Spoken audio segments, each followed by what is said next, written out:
everyone, welcome back on my channel Maths with Magic by Sushmita Patel. Today we are going to solve review worksheet 3.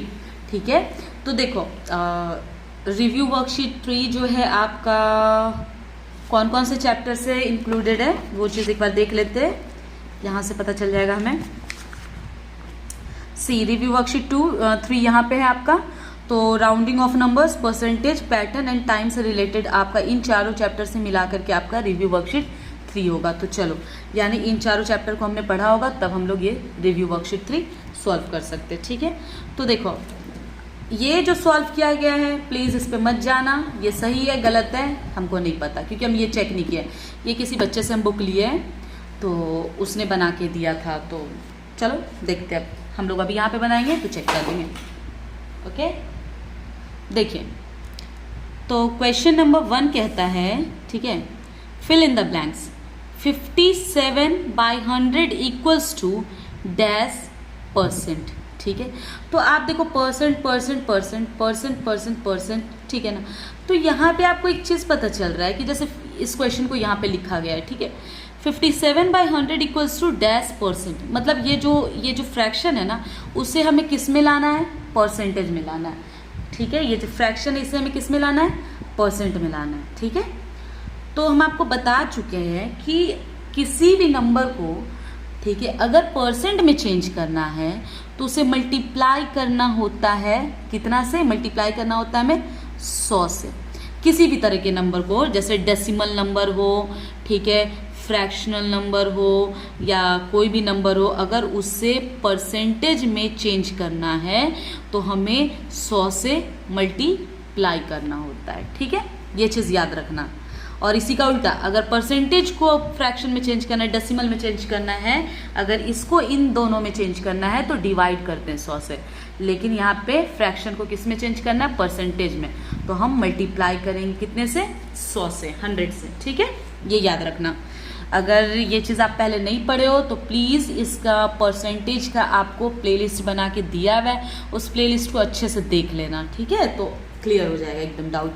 चलो देखो, तो फिर यहाँ पे 57/100 is equals to dash percent. तो इसे क्या कैसे सॉल्व करेंगे, हल्का सा रफ यहाँ पे कर लेंगे. 57/100.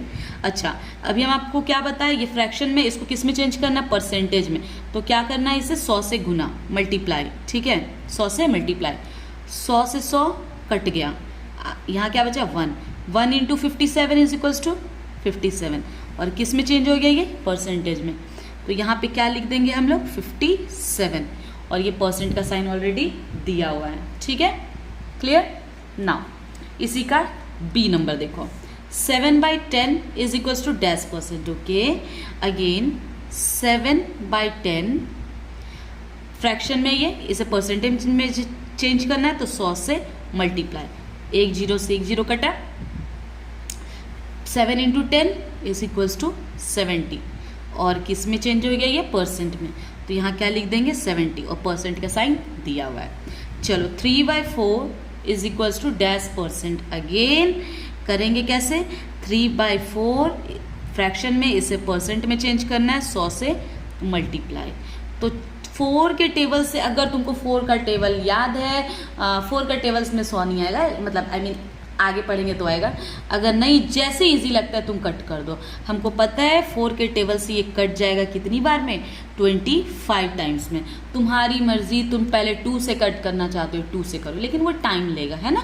तो डायरेक्टली 4 के टेबल से 100 को काटेंगे, कितनी बार में कटेगा, 25. Now 25 into 3 is equals to 75, and ये किस में चेंज हो गया, परसेंट में. तो हम यहाँ पे क्या कर लेंगे, लिख देंगे 75, और परसेंट का साइन ऑलरेडी दिया हुआ है. ठीक है, अब चलो 5/16 is equals to dash percent. Okay, again 5/16, इसे हमें किस में चेंज करना है, परसेंट में. हम कितना से मल्टीप्लाई करेंगे, 100 से. चलो अब देखो किससे डिवाइड होगा, ये डायरेक्टली तो इससे कट होगा नहीं. चलो 2 के टेबल से काट लेते हैं इसे 8 टाइम्स में, और 2 के टेबल में ये 50 टाइम्स में. ओके, अगेन 2 से कट कर लेते हैं, ये 4 टाइम्स में, और ये 25 टाइम्स में. चलो ठीक है भाई, अब ना तो ये 4 5 से कट होगा, ना तो ये 4 25 से कट होगा. करेंगे क्या, 5 इंटू 25, 5 इंटू 25 करेंगे तो हमें मिलेगा 125, और ये 4 डिवाइड में है, 4 डिवाइड में। चलो अब इससे तुम क्या कर लो, डेसिमल में ले आओ। डेसिमल में लाना आता होगा, देखो रफली यहाँ पे कर लेते हैं हम लोग। 125 को हमें 4 से डिवाइड करना था, ठीक। तो 12 तो आ गया भैया 4 बार में, माइनस किए कुछ नहीं बचा। इस 5 को यहाँ उतारेंगे, इस 4 को लगा देंगे, माइनस 1 बार में 1 बचा। यहाँ डेसिमल देंगे और यहाँ क्या लिख सकते हैं 0। 8 कितनी बार में, 2 बार में, ठीक है, ये 2 बचा। फिर से यहाँ पे 0 लगा सकते हैं, कितनी बार में जाएगा ये, 5 बार में, ठीक है। तो आ गया 41.25। यहाँ क्या लगा देंगे हम लोग, सॉरी ये 3 बार में कटेगा, है ना, सॉरी ये 3 बार में ना 12, तो 31.25, ठीक है। तो यहाँ अपने लोग लिख देंगे 31.25, है ना। चलो अब 0.9 इज इक्वल्स टू %, ओके। हो जाता है कभी कभी गलती, क्या कीजिएगा, इंसान। 0.9 अब ये डेसिमल में है, डेसिमल हो या फ्रैक्शन हो कोई दिक्कत नहीं, हमें परसेंटेज में चेंज करना है, मल्टीप्लाई 100 से। तो देखो ये 0.9 दिया था, इसे परसेंटेज में चेंज करना है, तो अगेन 100 से मल्टीप्लाई, ठीक है। अच्छा इसका 100 से मल्टीप्लाई तो कर लेंगे, डेसिमल को परसेंटेज में चेंज करना है, 100 से मल्टीप्लाई, ये तो हो गया। अब देखो अगर ये डेसिमल हटा तो नीचे क्या जाएगा, 1 के साथ 1 0, 1 0 क्यों, क्योंकि डेसिमल के बाद 1 डिजिट था इसलिए 1 0, ठीक है। अब 1 0 से ये 1 0 कट हो गया। Now 9 into 10 is equals to 90, तो 90%, यहाँ क्या हो जाएगा 90% का साइन ऑलरेडी दिया है। चलो अब बढ़ते आगे क्वेश्चन नंबर F पे। और आगे बढ़ने से पहले एक रिक्वेस्ट कि अगर अभी तक आपने मेरे चैनल को सब्सक्राइब नहीं किया तो प्लीज़ सब्सक्राइब कर लीजिएगा और अंत तक बने रहिएगा, समझ में आए तो ही लाइक कीजिएगा, ठीक है। और अच्छे अच्छे कमेंट्स करना मत भूलिएगा। देखिए question number F, 0.055 is equals to %, तो अगेन 0.055 डेसिमल है ये, इसको भी हम लोग परसेंटेज में चेंज करेंगे तो 100 से मल्टीप्लाई। डेसिमल हटा, नीचे क्या गया, 1 के साथ कितना 0, डेसिमल के बाद कितना डिजिट है, डेसिमल के बाद 1 2 3, तो यहाँ हम लोग 3 0 लगा देंगे, ठीक है। 1 0 2 0, 1 0 2 0 कट गया। अब जरा देखो ध्यान से, यहाँ पे बचा क्या, 55/10। अब किसी के दिमाग में आएगा मैम क्या कर लेते हैं ना, 5 के पहाड़े से टेबल से ये 11 बार में और ये 2 बार में काट लेते हैं। नहीं करना, क्योंकि देखो टाइम वेस्ट है। अगर 1 लगा कर नीचे में 0 हो, 1 के साथ 0 वाला कुछ नंबर आ जाए तो नीचे 1 0 ना, तो पीछे से ये नंबर लिख दो, पीछे से 1 डिजिट के बाद डेसिमल लगा दो, ठीक है। 1 0 तो पीछे से काउंट करके 1 डिजिट के बाद डेसिमल, 55 था, 1 डिजिट के आगे डेसिमल, तो यहाँ क्या हो जाएगा 5.5%, ठीक है। चलो अब देखो F और G और H जो है ना थोड़ा सा अलग है। क्या है, देखो लिखा है 500 gram is equals to %% of 1 kg, मतलब 500 ग्राम के बराबर क्या होगा 1 kg का, ठीक है। 1 kg का कितना % जो होगा वो 500 ग्राम के बराबर होगा, ठीक है। मतलब 1 kg का कितना %, ठीक है, कितना % 500 ग्राम के बराबर होगा, समझ आई बात। 1 kg का कितना % 500 ग्राम के बराबर होगा। करना क्या, जब जो इसको तो जस का तस छोड़ दो, ये नहीं ना पता हमें, ठीक है, इसका वैल्यू नहीं पता, तो यहाँ पे लगा देंगे हम x, और % हटता है नीचे क्या जाता है 100। यहाँ का वैल्यू हमें नहीं पता कि 1 kg का कितना % जो होगा 500 ग्राम के बराबर होगा, या 500 ग्राम कितना % के बराबर है 1 kg का, ठीक है। इसको बोल सकते हैं 500 जो ग्राम है वो 1 kg का कितना % है, ठीक ना। तो हमें नहीं पता, इसको जस्ट का तस छोड़ देते हैं, इक्वल टू का इक्वल टू, ये वैल्यू नहीं पता तो हम इसे क्या मान लिए x, जो अननोन वैल्यू है जिसका वैल्यू हमें नहीं पता उसे हम x मान लेते हैं।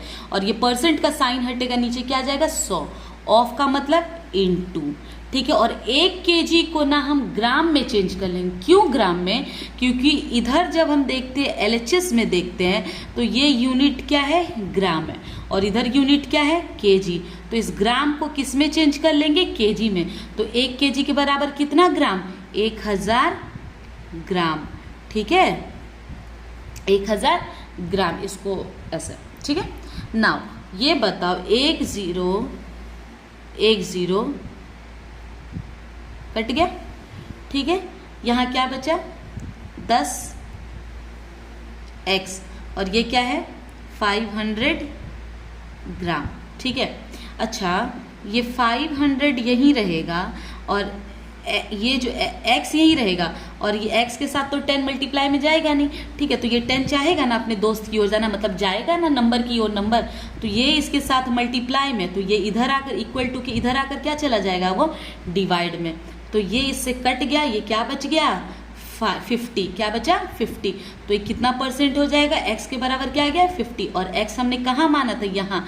तो 50% जो होगा, ठीक है, यानी 1 kg का 50% क्या होगा 500 ग्राम होगा, ठीक है। चलो इसी का अब लास्ट क्वेश्चन सॉल्व कर लेते हैं। H नंबर देखो, again 60 metre is equals to dash % of 1 kilometre. मतलब ये जो 16 मीटर है ना, वो 1 किलोमीटर का कितना परसेंट है ये बताना है, ठीक है। तो देखो कैसे सॉल्व करेंगे। ये जो 16 मीटर है इसका कोई काम नहीं, अभी जस का तस लिख दो, ठीक है। यहाँ पे हमको वैल्यू नहीं पता तो इसको हम क्या मान लेंगे, x मान लेंगे, जो वैल्यू नहीं पता उसे x मान लेंगे। और ये परसेंट का साइन हटा, नीचे क्या गया 100 गया, ऑफ का मतलब इनटू। अच्छा, 1 किलोमीटर को मीटर में चेंज कर लेंगे, ठीक है। किलोमीटर को किस में चेंज कर लेंगे, मीटर में। तो milli, centi, deci, metre, deca, hecto, kilometre. तो मीटर को 1 2 3 स्टेप नीचे उतरना पड़ा, ठीक है। किलोमीटर को मीटर में चेंज करेंगे तो 3 स्टेप ऊपर, तो यानी हो जाएगा कितना 1000 मीटर हो जाएगा, ठीक है। 1 किलोमीटर बराबर 1000 मीटर। चलो अब देखो, 1 0 से 1 0 कटा, 1 0 इधर भी कट गया, ऊपर क्या बचा 10। अब देखो x के साथ 10 मल्टीप्लाई, ये x है ना, x कोई नंबर थोड़ी है, मतलब अननोन नंबर को हमने x माना है, ठीक है। तो x के साथ 10 मल्टीप्लाई में बेचारा कैसे जाएगा, नहीं जाएगा। तो ये क्या हो जाएगा 10 यहाँ पे मल्टीप्लाई में है, तो वो इधर आके इक्वल टू के इधर आकर क्या चला जाएगा, डिवाइड में चला जाएगा। तो x जस का तस यहाँ बैठा रहा, और 10 मीटर 16/10 मीटर, ये मीटर मीटर कट, आप प्रीवियस वाले क्वेश्चन में भी वो काट लेना, ठीक है। चलो अब यहाँ 10 बचा ना, आपको ऑलरेडी बचा चुके हैं। अब 10 और 16 है, तो ये मत कहना कि 2 के टेबल से 8 टाइम्स में और ये 5 टाइम्स में काट देते, नहीं। हम आपको क्या बताएं, 1 लगाकर 0 हो नीचे, तो जितना 0 है, जैसे 16 है, x बराबर 16 है, तो 1 0, तो पीछे से एक डिजिट के बाद पॉइंट लगा दो, ठीक है। तो क्या आ गया, ये 1.6% है। तो ये x का वैल्यू यहाँ पे नहीं पता था, इसको हमने x माना था, तो x का वैल्यू क्या आ गया 1.6। ओके, चलो मिलते हैं नेक्स्ट क्वेश्चन में, नेक्स्ट वीडियो में नेक्स्ट क्वेश्चन के साथ। तब तक के लिए बाय बाय, टेक केयर।